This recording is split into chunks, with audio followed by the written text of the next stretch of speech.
alive from Tel Aviv. It's 8 p.m. here. It's 12 p.m. there. I'm going to find Anna Venizelos. Fun fact, the USA doesn't do daylight savings time the same way as Israel and the United Kingdom and Europe. We got a little kerfuffled, as they say. And speaking of kerfuffle, hey Anna. Hey, hi everyone. Sorry we had a little time snafu there.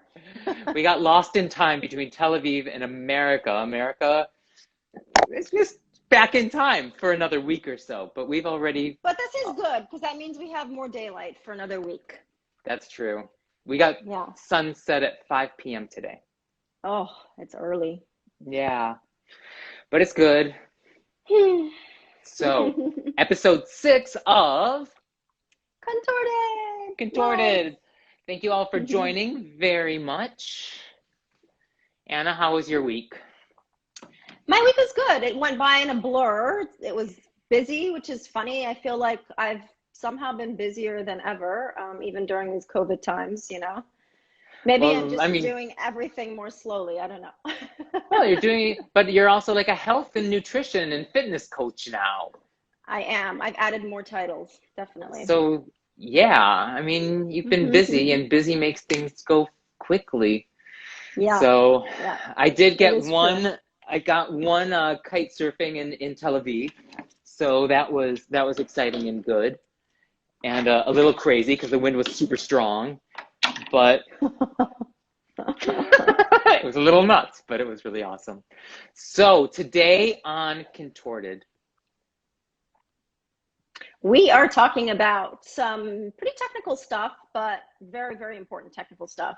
So we're going to discuss the use of the hands, the head, and then talk a little bit about turnout versus parallel, and then training also with legs together. We had a few questions about that. And if time allows, we're going to also talk a little bit about training during fatigue. Should you train during pain? And should you train on a bicycle? He said that to me before. I was like, huh? Training during your cycle. Cycle. My trainer, Lu Yi, used to call it, but I told you this, Anna, right? Did I tell you this? I don't know. I'm afraid. So all through circus school and circus, 3 years, I trained generally with Nancy and what was her name?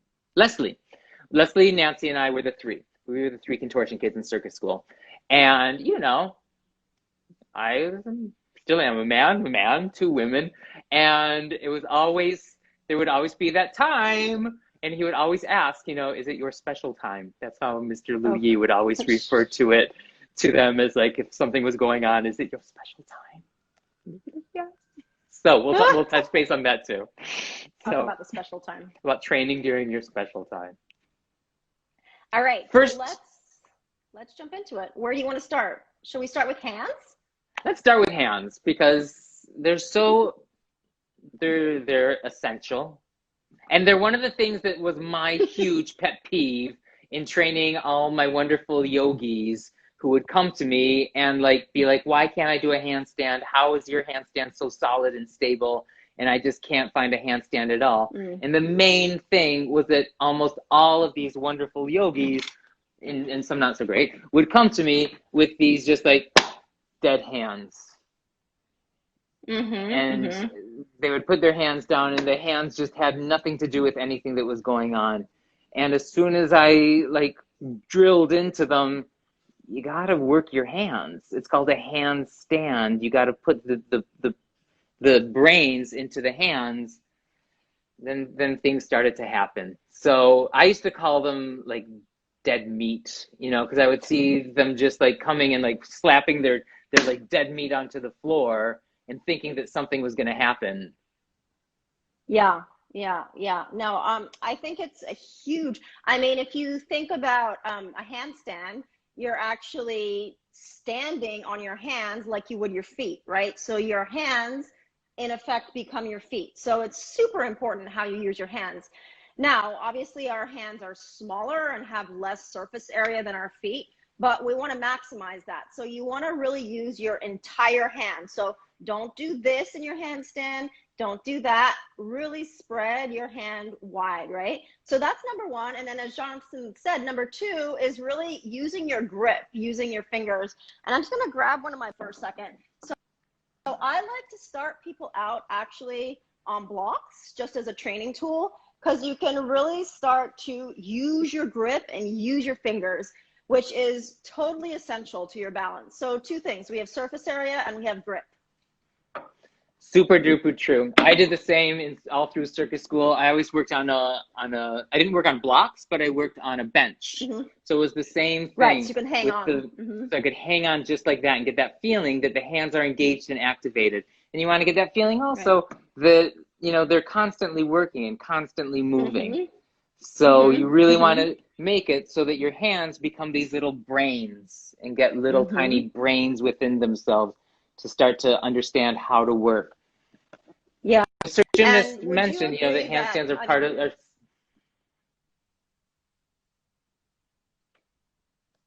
Go ahead. Go ahead. I was just going to say, would you agree that a good place to start with just practicing your hands is in a plank? So a plank is a super simple way to just simulate the body position that your upper body would be in for a handstand, right? You have the closed shoulder position, you have your arms straight, obviously you're on your hands, and that's just a nice simple position to practice your active hand in, right? And also, I just want to say one thing, Jonathan, and I know we've talked about this before, is, let's see if I can show you like this. So here my hand's just flat, right? Here I'm using my grip, which is what we want. So I'm anchoring through my knuckles, right? And then I'm gripping. So what I see people do sometimes on the floor is this. They lift 1000%. their knuckles, right? I see that a lot in Israel. A lot. What is that? It's so unstable. So unstable. It's not this, it's anchor your knuckles and grip with your fingers, okay? So that's why I say practice it in plank, because that might feel awkward at first. That might feel really weird until you get the hang of it. I've had to retrain a lot of people that have a decent hands incorrectly. And it takes a second, but when we fix it, it's like night and day, you know? 1000%. And there's really these different parts of the hand also that as you start working in different variations and contortions, that you'll put more weight sometimes into different parts of the hand.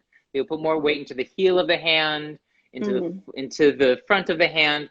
And in general, and I don't know about you, Anna, but I generally put more weight turning in, like I often say, like put a nail right straight through in this part and really turning almost into the hand slightly as you're in your handstand.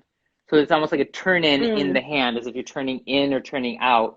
So it's really learning how to play in the hands and where you need to be, like especially in like contortion handstanding, going into back bend to handstand, more weight generally goes into the heel of the hand, and then you come back and recover into the center of the hand. But like Anna said, practicing in plank and allowing the hands to get their like smarts and activization in a non like handstand scary crazy thing where so much else is going on is super smart. Yeah, cool. Mainly I think we did. activate your hands. Let's move on to head. We're trying to be a little speedier today because we tend to be too long-winded. So, so the use of the head, also another super important one. And I often like to refer to the hands and the head as your brakes, especially in your contortion balances, right? So your head is heavy, weighs between like 12 and 15 pounds. So we want to use that to our advantage. So if you can for a second, just picture the contortion shape, right? Where the ribs are on one side and the head is on the other side. We're creating a counterbalance situation, right? So your ribs are over here, your head needs to lift up over here to balance the weight of your rib cage. Three-dimensional shape here. We need the counterbalance. So a lot of times you'll see people looking down at the floor, and I just wanted to say, well, I want to say quickly that is a technique in hand balancing. In hand But balancing. it is absolutely a technique that's valid and good in hand balancing. In contortion, not so much. Okay? Yeah, if you're So a Russian flyer, that's great. Yeah, and what I often find is that people, the reason they're not using their head properly is because their neck is weak, right? And I mean, that's normal. It's not normal for us to be in extension, right? To have our head back all the time. So just a nice simple thing I'll show you quickly that you can do as I like to do for a little neck warm up. So I'm just going to use my jacket here, but you can use a towel or whatever. I'll just take it right at the base of my skull, and I'm just supporting with my hands here. So I'm giving myself a little lift, and you can just gently let your head go back, supporting, and then bring it back to center, right? And then eventually you'd be able to do that without the help. So you'd be able to go into full extension, controlling it and coming back. And that's just working with the weight of your head, right? So that's a good one. Yeah, super good. The one that I've been, and I just like finished this workshop from just a moment ago. And what I'm saying to a lot of people lately is to crack a walnut in the back of your neck. So like you place like your mime walnut, and you place it in back, you know, and you're really engaging. And yeah, you want to crack a walnut in the back of your neck. Head is. So you want to lead, just as Anna was saying, you know, it's the counterbalancing with the head. You want to lead with the head also. Everything, you know, in the waterfall, we lead with the head. Coming up, the head is last. Going through, we just did this, you know, into your chest stands, into your contortion handstand, and the eyes too. It's all about the eyes also. You know, it's like you want to see where you're going when you're going back, and everything is kind of scary in the back bending or a back walkover, or, you know, going backwards is often very scary. So often people will close their eyes, and you keep your eyes open, keep your head open, and follow through with the head and the eyes. 100%. Yeah. So head and hands here. And both of them, you know, are spots in the body that we usually don't, like in normal activity, unless we were like born into the circus. You know, that's not the first thing that we do. We're not walking on our hands. We're not hand balancing. So you're going to find pain. You know, if you haven't been on your hands for 20 years or 30 years and you suddenly start to want to learn to do a handstand, oh, my wrists hurt. Well, yeah. And just a quick word, there is a proper way to warm up your wrists. You don't just jump onto your hands, but that's another topic for another time. That's really, really important too. Yeah, warm-ups. We'll do that for another one. I think we're doing great for time. What do you think, Anna? I think we're good. I think moving on. Yeah. So I think we wanted to just touch quickly on the parallel versus turnout situation. Yes. And I think we fall on slightly different ends of the spectrum, but basically, so we're referring to your leg positioning when you're in a back bend, or even when you're in a chest stand. Actually, in any back bending position, how much turnout should you be using? And my answer is you kind of want to keep that minimal as best as possible. So the more we turn out, the more we create compression in the lower back, right? So, I mean, I'm not saying you have to be strictly parallel. Strictly parallel would be a corrective stance. And that might be appropriate for you if you're correcting some injuries. I had a hip injury for a long time, so I had to back bend completely parallel for a while. But a little bit of turnout is definitely acceptable and useful too, to access maximum front of hip extension. But you just don't want to get into the range of too much turnout. And I see that often just creeping into like far too much turnout. Again, that really compresses the lower back, that tightens your hips and weakens your glute med, right? So the glute med is your side butt, which is a huge stabilizer for your hips. So if you're constantly turning out and not strengthening your glute med, balancing out that hip strength, then down the road, you are going to create some imbalances and some issues. Totally. 1000% on not too much. And as anyone sort of knows, I am, you know, I am very believing in the turnout, in a turnout, but not in a crazy, like, feet are parallel, going out, that we often see, just like massive turnout. For me and my technique and how I coach, I really put so much emphasis, like Anna was saying, into the hips and having an openness in the hips and the connected stretch and strength through the hips. And everything kind of starts from the bottom of the building. So the bottom of the building is our feet. So a little bit of a turnout there is going to translate through the stories of the building to the hips to allow a nice, safe, strong engagement to a nice opening of the hips. And just as Anna said, the glute med is your best friend. And if you don't take your friend for a coffee sometime, then it's not going to be your friend again. Yeah. Or if your friend doesn't drink coffee and just kind of likes water, just give your friend water. I like tea. Okay, sometimes she has tea. She doesn't drink coffee. But find like a good glute med series. We'll post it sometimes. We have a great one. Yeah. So important to keep the glute med strong and engaged in backbending. It's like one of the most important things. 100%. And I do, and Jonathan does as well, consistently PT exercises to keep that balance in the hip structure, because if you're doing deep back bends, I mean, I'm not going to lie to you, it's inevitable. You're going to be turning out a little bit. You're going to be having some lower back compression. We're trying to minimize it, but let's be honest, we're doing contortion here. We're doing extreme stuff. So we have to counter that on the other side. So we will talk about that maybe next time. All right, Laura Mumph just asked, please post the glute med series. We will. We will. Don't you worry. Maybe we'll put that on the YouTube channel. That's a good idea. How is that for a plug of the YouTube channel? Go to the YouTube channel, Contorted, subscribe, and you'll see the glute med series. Bam! Next. We're doing so well today, and I'm so proud of us. Let's see. We did head, hands, turnout. I think it's time for the bicycle. The bicycle. Now, so training during fatigue, pain in your cycle. These things are real. Yes, these things are real.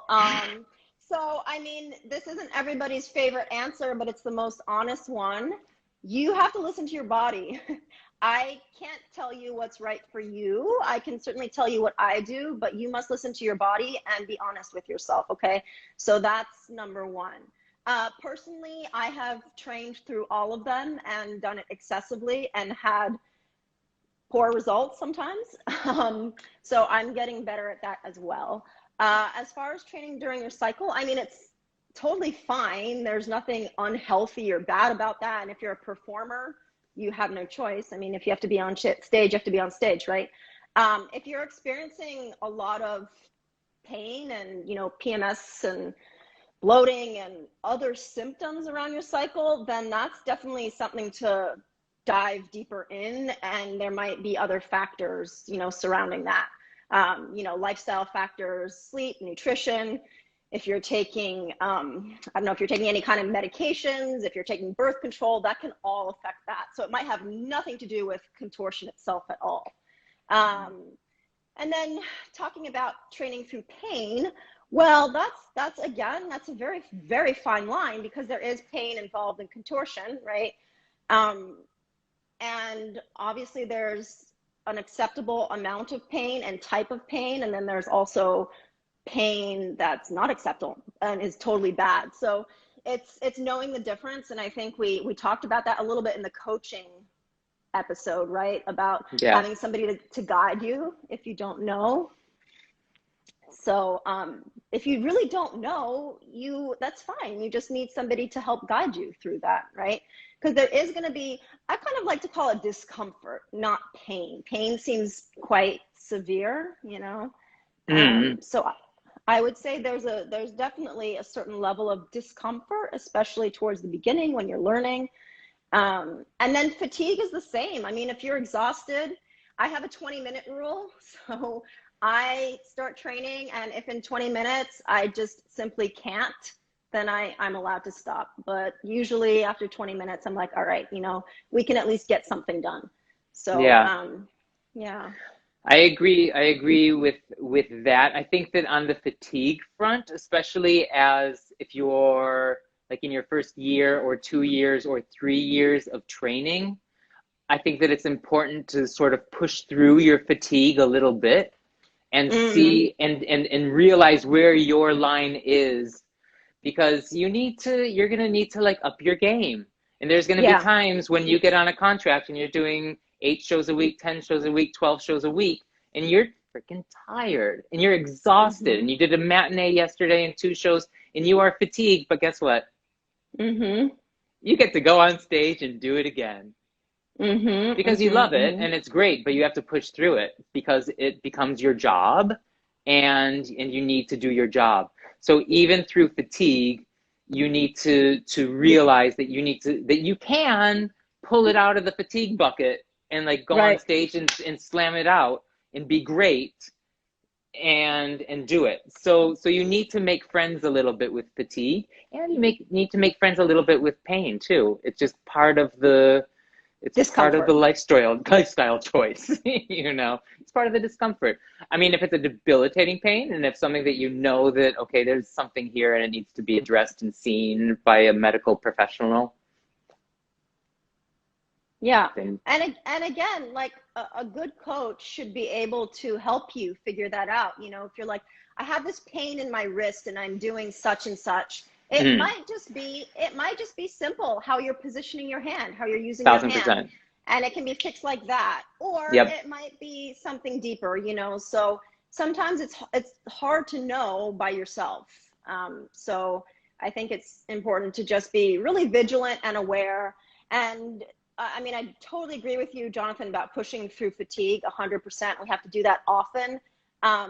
For, you know, the overachievers out there, though, there's a line. There's really a line, and many times I pushed through fatigue with bad results. So again, you have to know yourself and know who you are. If you're somebody that tends to push yourself too much all the time, and that's kind of the norm, then you might want to stop just short of that, right? Just short of that. If you're somebody that tends to be a little on the lazier side, then you might need to push yourself a little bit beyond that comfort zone, you know? So it all depends on who you are. Definitely. Absolutely. Anna, we did so well time-wise. Woohoo! Any questions? Questions. Let's take some questions. Let's see who's got something to ask. Anna Venizelos and Jonathan Nosan of Contorted. Bring it on. And think about things that you want us to talk about next time. There was a comment from Cirque Gymnast about shoulders and shoulder positioning, and I think that's a whole, you know, we can add that into a future. That's a long one. It's a big one. It's a big one, and we'll talk about that. Just like glute med, like shoulder conditioning and shoulder health. It's like flossing. You know, it's one of those spots that's just like you just have to floss. And I think we'll talk about shoulder positioning in the future. But let's see, this is your chance, our friends, to ask any questions. It doesn't have to be about contortion. You could like ask Anna, what's your favorite color? What is is it blue? What's your favorite color? My favorite color? Yeah. You know, I don't know if I subscribe to a favorite color anymore. But I did well with the pig, right? I'm non-binary with my colors. What? I did well with the pig, right? Oh yes, you did. You did. I got Anna a cute little pig. Cute. It was blue. Well, I think that everybody's pretty content with everything that we gave them today. That's awesome, you guys. Thanks so much for tuning in. Thanks a lot. And go to the YouTube, subscribe in. Should back bends ever put pressure on your lower back? We could end with that little question. I mean, I kind of talked about that in the sense that you're doing contortion. It's an extreme art, right? It's extreme. It's not normal. It's not what our body is, you know, naturally designed to do. So, and again, it's that distinction between discomfort and pain, right? You shouldn't have a searing pain in your lower back. Absolutely not. In fact, there shouldn't even be pain in your lower back. It's a sensation. It's a sensation of being engaged, but it should not be pain. When I'm training correctly and when I train my students, there should never be pain in the lower back, right? Exactly. You're using your lower back. Like people say, oh, I feel it in my lower back. Well, what does that mean? Yeah, you're going to feel your lower back. You're doing contortion, okay? You're going to feel your lower back, but you should not be feeling any type of pain in your lower back exclusively at all. 1000%. I'm on board with Anna. A vote for Anna is a vote for Anna, right? Vote if you're in America. Anna? I voted yesterday. Yeah, it was really good. Nice. It was great. Good. All right, well, I think we're going to wrap it up here. Sounds good, sounds good. I don't want to say goodbye to you, Anna. I don't want to leave. I know. Okay, let's leave. We did promise to keep it under 30 minutes, and we are still in the under 30-minute time zone. We did. We really did well today. All right. Yes. To all of you, thanks so much for tuning in. Tune in next week, probably at this time, and we'll converge our clocks a little bit better for next week. Anna, great to see you. Good to see you too. Bye-bye. Have a good week. Bye.